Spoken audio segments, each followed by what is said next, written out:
ਕੋਮਲ ਇੱਕ ਮੱਧ ਵਰਗੀ ਪਰਿਵਾਰ ਤੋਂ ਸੀ। ਪਿਤਾ ਦੀ ਕਮਾਈ ਭਾਵੇਂ ਘੱਟ ਸੀ, ਪਰ ਉਹਨਾਂ ਨੇ ਕਦੇ ਆਪਣੇ ਬੱਚਿਆਂ ਦੀਆਂ ਇੱਛਾਵਾਂ ਨੂੰ ਨਹੀਂ ਮਾਰਿਆ ਸੀ। ਉਹਨਾਂ ਨੇ ਬੱਚਿਆਂ ਨੂੰ ਚੰਗੇ ਸਕੂਲ ਵਿੱਚ ਪੜ੍ਹਾਇਆ ਤੇ ਚੰਗੇ ਸੰਸਕਾਰ ਦਿੱਤੇ। ਕੋਮਲ ਇੱਕ ਸੁੰਦਰ ਤੇ ਸੁਸ਼ੀਲ ਕੁੜੀ ਸੀ। ਕੋਮਲ ਲਈ ਇੱਕ ਚੰਗੇ ਘਰ ਦਾ ਰਿਸ਼ਤਾ ਆਇਆ ਤੇ ਕੋਮਲ ਦੇ ਪਿਤਾ ਨੂੰ ਰਿਸ਼ਤਾ ਕਾਫੀ ਪਸੰਦ ਆਇਆ। ਮੁੰਡੇ ਵਾਲਿਆਂ ਕੋਲ ਪੈਸੇ ਦੀ ਕੋਈ ਕਮੀ ਨਹੀਂ ਸੀ। ਉਹਨਾਂ ਕੋਲ ਵੱਡੀਆਂ ਵੱਡੀਆਂ ਗੱਡੀਆਂ ਤੇ ਵੱਡੀਆਂ ਵੱਡੀਆਂ ਕੋਠੀਆਂ ਸੀ।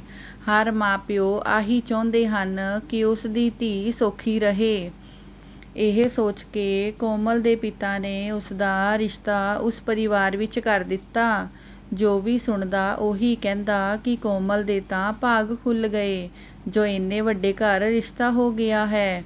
ਬਹੁਤ ਧੂਮ-ਧਾਮ ਨਾਲ ਵਿਆਹ ਹੋਇਆ। ਕੋਮਲ ਇੱਕ ਚੰਗੇ ਜੀਵਨ ਦੀ ਕਾਮਨਾ ਕਰਦੀ ਹੋਈ ਆਪਣੇ ਸਸੁਰਾਲ ਵਿੱਚ ਆਈ। ਉਸਦੇ ਸਸੁਰਾਲ ਵਿੱਚ ਸੱਸ, ਸਹੁਰਾ, ਜੇਠ, ਜਠਾਣੀ ਤੇ ਇੱਕ ਕੁਆਰੀ ਨਨਾਣ ਸੀ। ਉਸਦੀ ਜਠਾਣੀ ਵੀ ਮੱਧ ਵਰਗੀ ਪਰਿਵਾਰ ਤੋਂ ਸੀ। ਕੋਮਲ ਦੇ ਸਸੁਰਾਲ ਵਿੱਚ ਉਸਦੀ ਸੱਸ ਬਿਮਲਾ ਦੀ ਮਰਜ਼ੀ ਤੋਂ ਬਿਨਾਂ ਪੱਤਾ ਨਹੀਂ ਸੀ ਹਿੱਲਦਾ, ਪਰ ਪੂਰੇ ਘਰ ਉਸਦਾ ਹੀ ਹੁਕਮ ਚੱਲਦਾ ਸੀ। ਉਹ ਜੋ ਕਹਿੰਦੀ ਉਹੀ ਹੁੰਦਾ ਸੀ। ਵਿਆਹ ਤੋਂ ਬਾਅਦ ਕੁਝ ਦਿਨ ਤਾਂ ਕੰਮ ਵਾਲੀ ਆਉਂਦੀ ਸੀ, ਫਿਰ ਉਸ ਨੂੰ ਹਟਾ ਦਿੱਤਾ। ਕੋਮਲ ਤੇ ਉਸਦੀ ਜਠਾਣੀ ਘਰ ਦਾ ਸਾਰਾ ਕੰਮ ਕਰਦੀਆਂ। ਉਹ ਸਵੇਰੇ 5 ਵਜੇ ਕੰਮ ਕਰਨ ਲੱਗਦੀਆਂ ਤੇ ਰਾਤ ਦੇ 10 ਵੱਜ ਜਾਂਦੇ।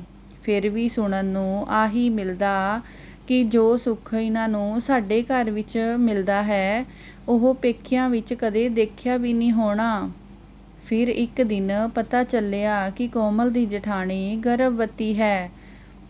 ਖਬਰ ਸੁਣ ਕੇ ਸਾਰਾ ਪਰਿਵਾਰ ਬਹੁਤ ਖੁਸ਼ ਹੋਇਆ, ਪਰ ਇਸ ਨਾਲ ਉਸਦੀ ਜਠਾਣੀ ਦੇ ਕੰਮ ਵਿੱਚ ਕੋਈ ਫਰਕ ਨਹੀਂ ਸੀ ਪਿਆ। ਸਵੇਰੇ ਉੱਠਣ ਵਿੱਚ ਥੋੜ੍ਹੀ ਦੇਰ ਹੋ ਜਾਂਦੀ ਤੇ ਉਸਦੀ ਸੱਸ ਉਹਨਾਂ ਨੂੰ 100 ਵਾਰ ਸੁਣਾਉਂਦੀ।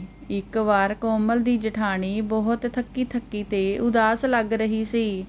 ਕੋਮਲ ਨੇ ਪੁੱਛਿਆ, ਕੀ ਹੋਇਆ ਦੀਦੀ, ਠੀਕ ਹੋ ਤੁਸੀਂ?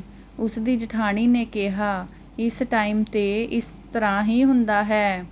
ਖਾਣ ਪੀਣ ਦਾ ਮਨ ਨਹੀਂ ਕਰਦਾ। ਅੱਜ ਸਵੇਰ ਤੋਂ ਬੇਚੈਨੀ ਹੋ ਰਹੀ ਹੈ। ਮੇਰਾ ਕੁਝ ਮਿੱਠਾ ਖਾਣ ਦਾ ਦਿਲ ਕਰ ਰਿਹਾ ਹੈ। ਮਾਂ ਦੇ ਹੱਥ ਦੀ ਖੀਰ ਦੀ ਬਹੁਤ ਯਾਦ ਆ ਰਹੀ ਹੈ। ਕੋਮਲ ਨੇ ਕਿਹਾ, ਦੀਦੀ ਮੈਂ ਹੁਣੇ ਬਣਾ ਦਿੰਦੀ ਹਾਂ। ਉਸਦੀ ਜਠਾਣੀ ਨੇ ਕਿਹਾ, ਨਹੀਂ ਕੋਮਲ, ਤੂੰ ਖੀਰ ਨਹੀਂ ਬਣਾ ਸਕਦੀ, ਕਿਉਂਕਿ ਇਸ ਘਰ ਵਿੱਚ ਔਰਤਾਂ ਲਈ ਅਲੱਗ ਤੋਂ ਕੁਝ ਨਹੀਂ ਬਣਦਾ।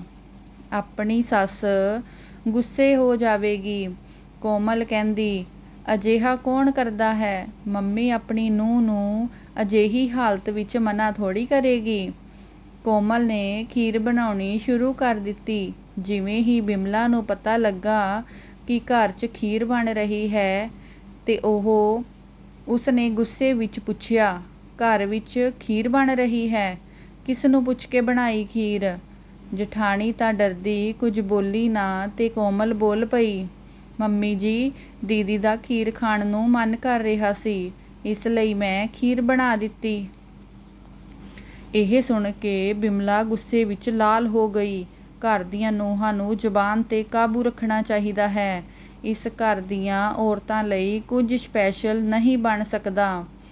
ਕੋਮਲ ਬੋਲੀ, ਦੀਦੀ ਦਾ ਮਨ ਕਰ ਰਿਹਾ ਸੀ ਤੇ ਮੈਂ ਬਣਾ ਦਿੱਤੀ। ਬਿਮਲਾ ਕਹਿੰਦੀ, ਇਸ ਦਾ ਮਤਲਬ ਜੋ ਤੁਹਾਡੇ ਮਨ ਵਿੱਚ ਆਏਗਾ ਉਹੀ ਕਰੋਗੀਆਂ ਤੁਸੀਂ? ਜੋ ਬੈਠੇ ਬਿਠਾਏ ਇਸ ਘਰ ਵਿੱਚ ਸੁਵਿਧਾ ਮਿਲ ਰਹੀ ਹੈ, ਉਹ ਘੱਟ ਹੈ ਜੋ ਹੁਣ ਤੁਸੀਂ ਮਨਮਾਨੀਆਂ ਕਰਨ ਲੱਗ ਪਈਆਂ?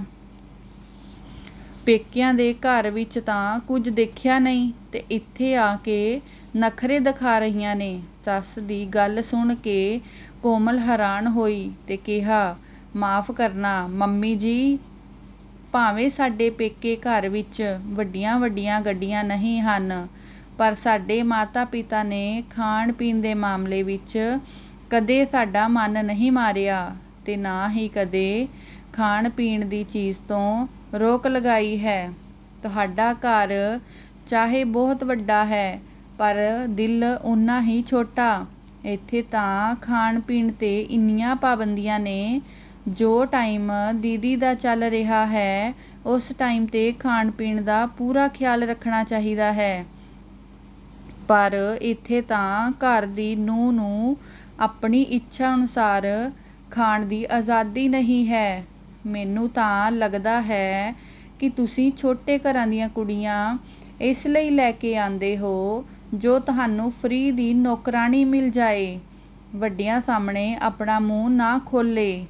ਪਰ ਮੰਮੀ, ਸਾਡਾ ਘਰ ਛੋਟਾ ਜ਼ਰੂਰ ਹੈ, ਪਰ ਦਿਲ ਤੁਹਾਡੇ ਨਾਲੋਂ ਕਿਤੇ ਵੱਡਾ ਹੈ। ਜਿਸ ਤਰ੍ਹਾਂ ਅਸੀਂ ਇਸ ਘਰ ਦੀਆਂ ਨੂੰਹਾਂ ਹਾਂ, ਤੁਸੀਂ ਵੀ ਇਸ ਘਰ ਦੀ ਨੂੰਹ ਹੀ ਹੋ। ਮੈਨੂੰ ਲੱਗਦਾ ਹੈ ਤੁਸੀਂ ਆਪਣੇ ਪੇਕੇ ਘਰ ਵਿੱਚ ਇਸ ਤਰ੍ਹਾਂ ਦੇ ਭੇਦਭਾਵ ਦੇਖੇ ਹੋਣਗੇ, ਇਸ ਲਈ ਤਾਂ ਤੁਸੀਂ ਸਾਡੇ ਨਾਲ ਇਸ ਤਰ੍ਹਾਂ ਦੇ ਭੇਦਭਾਵ ਕਰਦੇ ਹੋ। ਇਹ ਸਭ ਗੱਲਾਂ ਸੁਣ ਕੇ ਘਰ ਦੇ ਮਰਦ ਵੀ ਉੱਥੇ ਆ ਗਏ। ਕੋਮਲ ਦੇ ਜੇਠ ਨੂੰ ਜਦੋਂ ਪਤਾ ਲੱਗਾ ਕਿ ਇਹ ਸਭ ਉਸ ਦੀ ਪਤਨੀ ਦੀ ਖੀਰ ਖਾਣ ਦੀ ਇੱਛਾ ਕਰਕੇ ਹੋ ਰਿਹਾ ਹੈ, ਉਸ ਦਾ ਸਿਰ ਸ਼ਰਮ ਨਾਲ ਝੁਕ ਗਿਆ।